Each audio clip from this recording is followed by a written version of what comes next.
I was sipping my coffee and watching the sun rise over Lake Bellevue when I saw a woman in leopard print flats slap a bright orange sticker on my grandfather's sailboat like she was claiming it for Spain.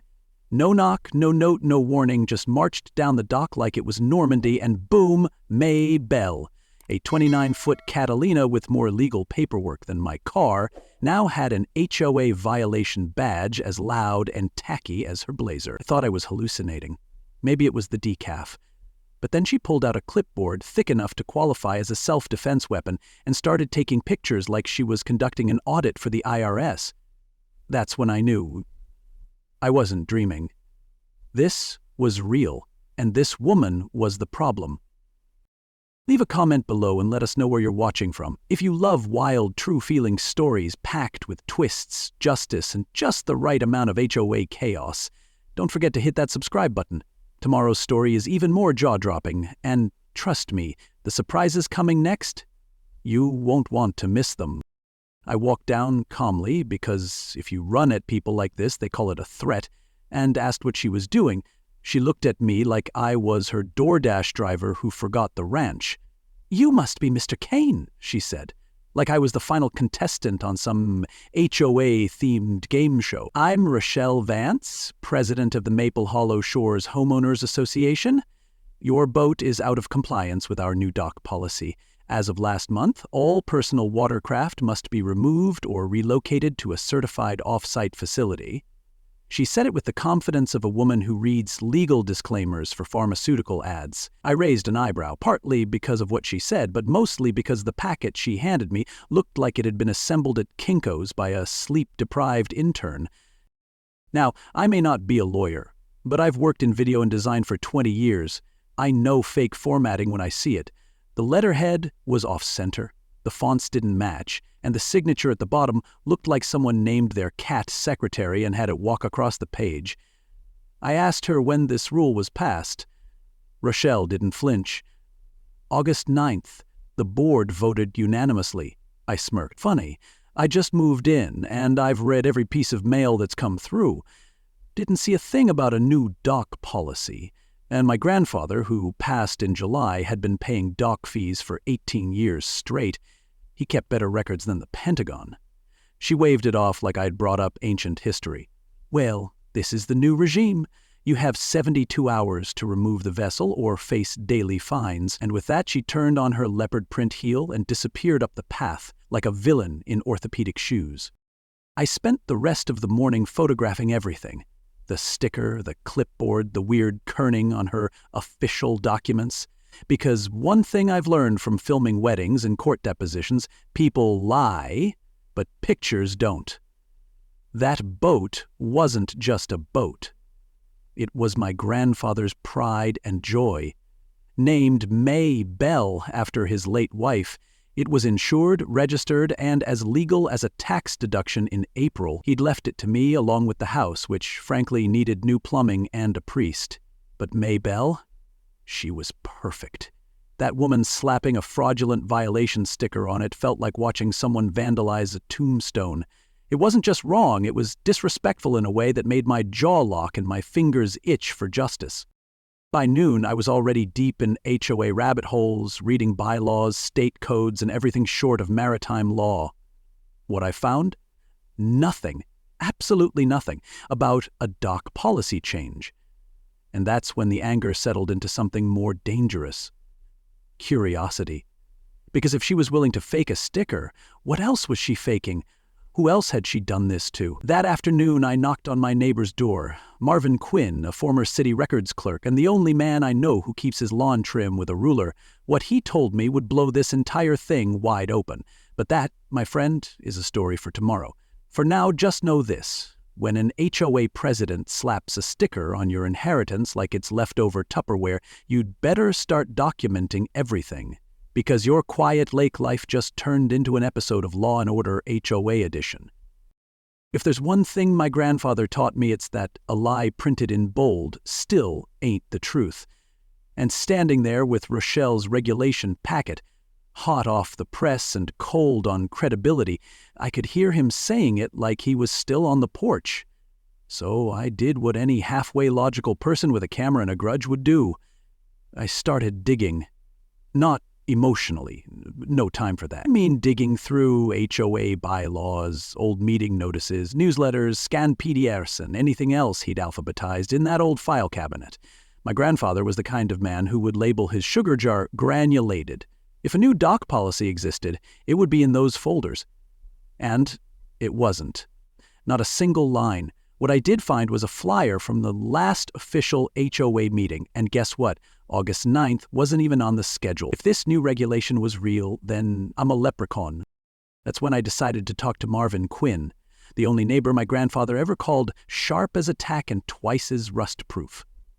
Marvin's house was 5 doors down, framed by rose bushes he pruned with the focus of a heart surgeon, and a HOA? Lol. Bumper sticker on his golf cart. When I asked about the vote Rochelle had cited, he didn't flinch. He chuckled like he'd been waiting for this moment. "Rolder?" he said, waving me inside. "Son, I was there. If you want the real story, bring caffeine and curiosity." Inside, his dining room looked like a retired detective's war room. Folders, timelines, even a binder labeled Rochelle's Shenanigans, Vulture 3. He poured coffee like a man prepping for testimony and dropped the first bombshell. Only 3 people showed up, me, Rochelle, and her stylist Janelle, who moved to Tucson 2 weeks later and wouldn't know Robert's rules if they hit her with a name tag. According to Marvin, the emergency meeting Rochelle referred to was held without any proper notice. No quorum, no agenda, just Rochelle handing out new proposed rules, like a magician pulling napkins from a sleeve. She pushed through 5 new regulations, he said, flipping to his handwritten notes, including the boat dock nonsense, new lawn decor restrictions, and something about holiday inflatables being a fire hazard. Marvin had voted no to all of them. Rochelle, however, declared they passed with proxy support from unavailable board members. When Marvin asked for the proxies in writing, Rochelle told him they were sealed due to confidentiality. And if that smells like garbage to you, congratulations! You have a nose. Marvin leaned back and gave me a look like a dad about to explain taxes to his kid. "You know what gets me?" he said. "It's not just that she's making up rules, it's that she makes them sound almost legal. Like if you squint at them just right, they almost pass the smell test." He was right. Rochelle's greatest weapon wasn't authority, it was audacity.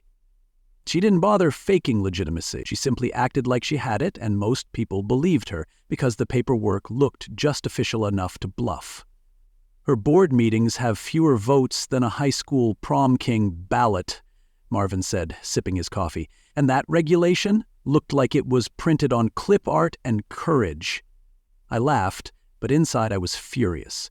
This wasn't some nosy neighbor. Rochelle was running a miniature dictatorship, hiding behind commas and committee titles. Back at home, I spread everything out on my kitchen table like a legal murder board. Grandpa's original HOA contracts, Marvin's handwritten minutes, Rochelle's printouts. It was a paper trail of lies marching toward one clear conclusion. None of this was legitimate, and that's what made it dangerous. Because Rochelle's power wasn't just paper. It lived in the fear of confrontation. Most people won't call out a lie if it's wearing a pantsuit and carrying a clip. They'll just move the boat, pay the fine, and hope the storm passes. But I wasn't most people. I had footage, facts, and one increasingly strong desire to see Rochelle's clipboard fall flat in public. But I knew better than to go in half-cocked. First, I needed to be sure I wasn't the only target, because if Rochelle was bold enough to come after me, new guy, camera guy, what else was she doing while no one was watching? The next morning, I walked the neighborhood like a man looking for ghosts. I stopped by porches, chatted casually, asked if anyone else had received any new regulation notices.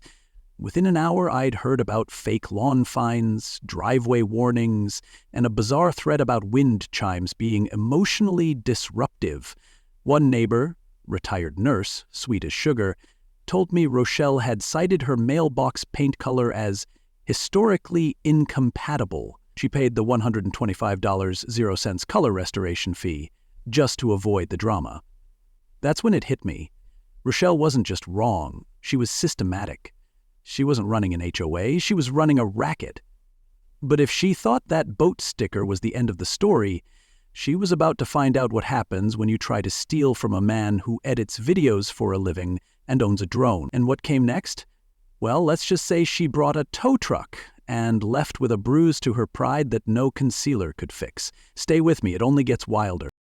If you think Rochelle was done after a fake vote and a forged sticker, oh, just wait. Because next, she brings in a tow truck, thinks she's about to roll away with Maybell like it's a yard sale item, and let's just say, things don't go exactly as planned. You won't believe who shuts her down and how fast her plan unravels, so hit that subscribe button, drop a comment if your HOA's ever pulled something shady, and stick around, because the next chapter, that's when the real showdown begins.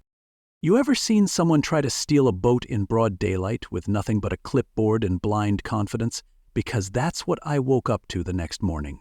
Verna Vance, back on the dock in another one of her executive blazers that screamed, "I'm in charge," waving down a flatbed tow truck like she was summoning an Uber. I stood there at my kitchen window, toothbrush in hand, staring out like I was watching live-action HOA crime theater. The tow truck rumbled into position like it had done this dance before, and Verna stood there directing traffic with the same grace as someone who's read the first paragraph of a legal document and decided they were a judge. At that moment, I realized this woman wasn't bluffing anymore. She was doubling down on crazy. And something told me if I didn't intervene, she'd be backing my grandfather's boat off that dock before lunchtime. I grabbed my folder of documents, my phone, and headed down like I was walking into a deposition, and in a way I was. As I reached the dock, Verna spun around with the smug energy of someone who thinks court orders are optional. "You're just in time, Mr. Kane," she said with a tight smile. "This vessel is being relocated for non-compliance. The fine now stands at $1,500.00. The tow truck driver, a weathered man with a shaved head and a ball cap that read Bruce's Towing, glanced at me warily. "You the owner?" I nodded and held up my paperwork. Title, insurance, registration, all neat, all legal, all mine. Bruce raised an eyebrow, scratched his chin, and said, "Well, that changes things." I could practically hear Verna's jaw clench from 5 feet away. This was her big move, and Bruce wasn't playing along. Now, Bruce may have looked like he ran his business out of the back of a Waffle House, but the man knew the law. "Ma'am," he said, turning to Verna, "I need either a court order or the owner's authorization to tow private property, especially something this valuable." Verna bristled. "I am the authorization. I represent the Homeowners Association of Maple Hollow Shores, and this boat is in violation of our emergency dock regulations." Bruce blinked slowly, then looked at me. "You got this in writing?" I handed over a copy of everything. Watercraft documents, a note from my grandfather's estate attorney, and photos of Verna's violation sticker, complete with mismatched fonts and the world's worst alignment job. Bruce flipped through the papers, then looked back at Verna with the flat expression of a man who's seen 100 scams and wasn't about to be part of one. "Well, this ain't my first rodeo," Bruce said. "And I ain't towing anything that ain't got court stamps or cop signatures. That's my policy." Verna's face went from smug to scarlet in under 3 seconds. "This is community enforcement," she snapped, her voice rising like she was auditioning for the HOA Hunger Games.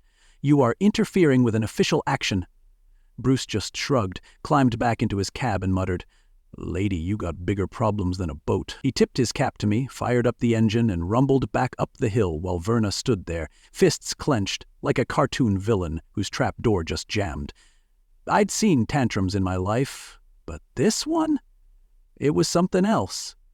A purple-faced meltdown powered entirely by ego and caffeine. She turned on me next, her voice now at that octave reserved for angry cats and malfunctioning fire alarms. "You think you're so clever, don't you?" she hissed. "Well, let me tell you something, Mr. Kane. I have lawyers, real ones, and if you think this ends here, you're in for a very unpleasant ride." I smiled, not because I felt safe, but because I could tell I just won round one. "Verna," I said calmly, "you just tried to commit property theft using fake documents, and I have all of it documented. So maybe you're the one who's in for a ride, just not the one you planned." And as she stormed back toward the HOA office, muttering threats and flailing her fake rule book like a magic wand that lost its spark, I knew something important. Her act was cracking. And when people like Verna start to crack, they don't retreat, they escalate. Trust me, you're going to want to see what she tries next. It makes this tow truck stunt look like a bake sale. If there's one thing HOA bullies hate more than being wrong, it's being publicly educated. After the tow truck showdown, I realized Verna wasn't just gunning for my boat. She was running a full-blown fear campaign wrapped in fake policy and punctuation errors. Most people in Maple Hollow didn't fight back because they didn't know they could. So I fired up my laptop, pulled out my designer instincts, and created the most professional-looking, legally grounded, no-nonsense flyer the HOA had ever seen. Big headline: KNO, you're right. Texas law on private property. Beneath that, in plain language, I laid it out.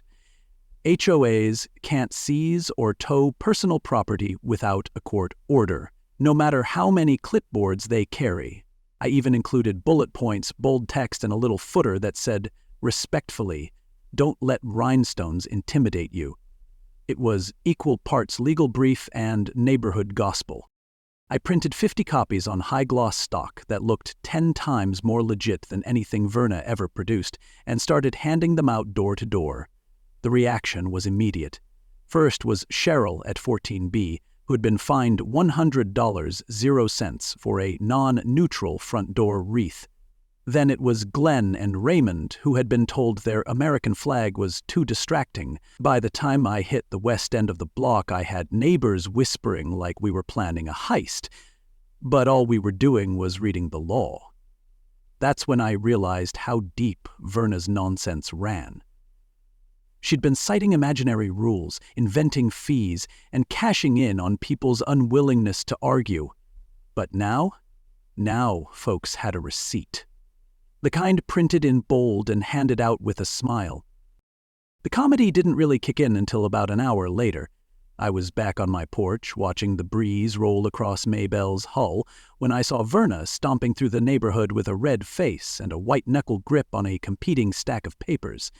She was going door to door like a refund-resistant Girl Scout, trying to collect the flyers I'd just passed out. It was like watching a dog chase its tail, but the dog was wearing a $300 0 cents blazer and had a personal vendetta against laminated cardstock. And bless her heart, the more people read my flyer, the more questions they started asking. Real questions like, where's the board vote? And why is this form in Comic Sans? And my personal favorite, what do you mean wind chimes are emotionally invasive? But the crowning moment, the moment that deserves a bronze plaque on the community center wall, came from 81-year-old Mrs. Beecham. She'd lived in Maple Hollow since it was built and had the kind of voice that could make squirrels freeze. I watched from my kitchen window as Verna approached her porch, full of bluster and backup forms. Mrs. Beecham stood up, flyer in one hand, cane in the other, and said loud enough for the whole block to hear, "You owe me $200, 0 cents, and a lawn gnome Rochelle." Verna froze mid-sentence. Mrs. Beecham was waving the flyer like a subpoena and backing her into the hydrangeas. "You told me the flamingo was visually aggressive." That flamingo was a wedding gift. I couldn't hear the rest, but judging by Verna's retreat speed, Mrs.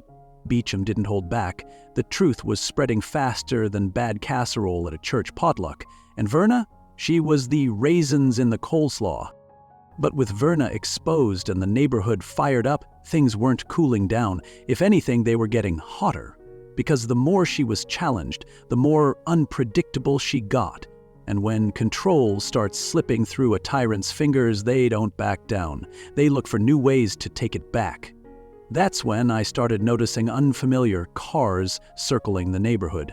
That's when things went from passive-aggressive to just plain aggressive, and that's where we're headed next. Let's just say next time she didn't bring a clipboard, she brought company. Stick around. You don't want to miss what happens when Verna decides to take the law into her own hands. Literally. It was just past midnight when my phone buzzed with a text from Marvin. "They're here." I knew exactly who they were, and it wasn't the paperboy. I slid out of bed, slipped on shoes, and grabbed my camera gear like I was prepping for a documentary, because when HOA madness crosses into late-night dock raids, you don't bring a flashlight, you bring receipts. From my second-story window, I had a clear line of sight to the marina, and sure enough, there she was, Verna Vance standing by Maybelle with two guys who looked like they'd been hired off a Craigslist ad titled "No Questions, Quick Cash." One was nervously pacing in a hoodie, and the other was already yanking chains off dock cleats like he was trying to break into Fort Knox with a prayer bar and a prayer. The boat trailer they brought was barely roadworthy, with one tire low and a busted brake light. It was like watching a heist movie directed by people who flunked community theater. I clicked on my night vision cam and hit record. What I captured next?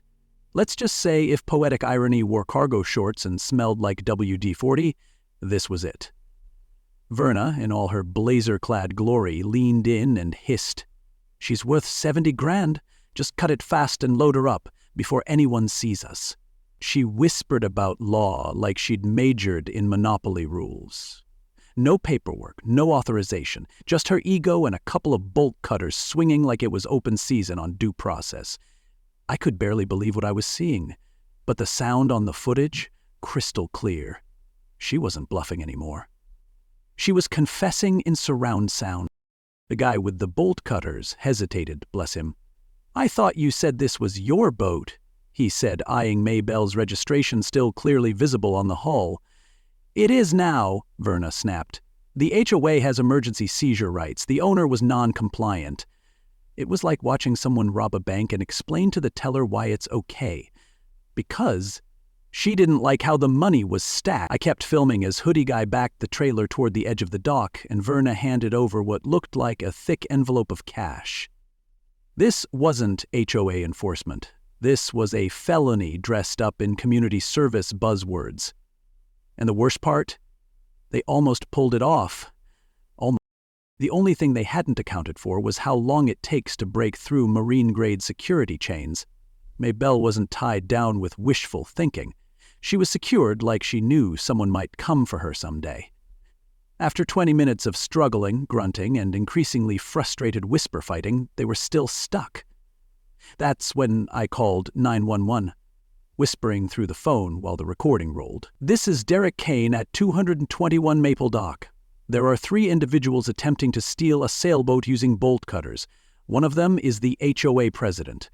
I have it all on video. Please send officers." The dispatcher didn't even blink. She said, "They're on their way." And I swear, when I heard those sirens in the distance, it was like gospel music to my ears. What happened next could have won an Emmy for Best Live Neighborhood Breakdown. As the sirens got closer, Hoodie Guy bolted. Literally. He took off down the road like he'd remembered he left the oven on. Bolt Cutter Guy dropped his tool mid-snap and tried to pretend he was just out for a midnight stroll in gloves and steel tools. Verna, bless her delusional heart, stood there frozen like someone had just unplugged her power source. When the first cruiser pulled up and Officer Ruiz stepped out, I walked down to meet him, holding my phone like a holy relic. "Officer, I have the whole thing on video, audio too. She tried to pay them cash to steal my boat, said it was emergency HOA seizure." Ruiz didn't even flinch. "You said the boat's worth how much? 70 grand, maybe more?" He nodded. "Okay, that puts us in federal territory. Let's get some statements." And just like that, Verna's clipboard empire crumbled under the weight of federal law. But, as you'll see in the next chapter, this was only the beginning, because what she tried next made this midnight mess look downright polite. Stay close, it's about to get even uglier. I always thought the phrase, "you can't make this stuff up," was reserved for tabloid stories and weird uncles. But let me tell you, watching Verna Vance walk into a federal courtroom with a 3-ring binder, a rolling suitcase full of poster boards, and the kind of confidence only found in conspiracy forums, that took the cake, frosted it with delusion, and served it at room temperature. She insisted on representing herself, because of course she did, and told the judge she had deep knowledge of HOA maritime enforcement theory. The bailiff blinked. The judge winced. The prosecutor smiled like Christmas came early. This was about to be the kind of legal spectacle where the defendant brings crayons to a chess match and still thinks she's winning. Verna's opening statement began with a chart titled Community Sovereignty and Water-Based Assets, which looked like it had been sketched during a bumpy Uber ride. She argued that Maple Hollow Shores, as a lakeside HOA, had special maritime enforcement privileges under legacy clauses and residential port guidelines. Translation, she believed her position granted her the authority of a coastal sheriff in a cowboy blazer. The judge interrupted her 3 times. Once to explain that HOA rules don't override state or federal law, once to clarify that she was not in fact allowed to seize property without a court order, and once to suggest that she consult an attorney before sinking her case like a boat with screen door siding. Verna declined all 3, citing personal legal standing. If confidence could be converted into legal standing, she might have walked. But alas, the prosecution had something stronger than blind ego. They had evidence. My video footage, Marvin's notes, the bolt cutters, the payment envelope, the witness statements. It was so airtight the jury could have convicted her without looking up from their sandwiches.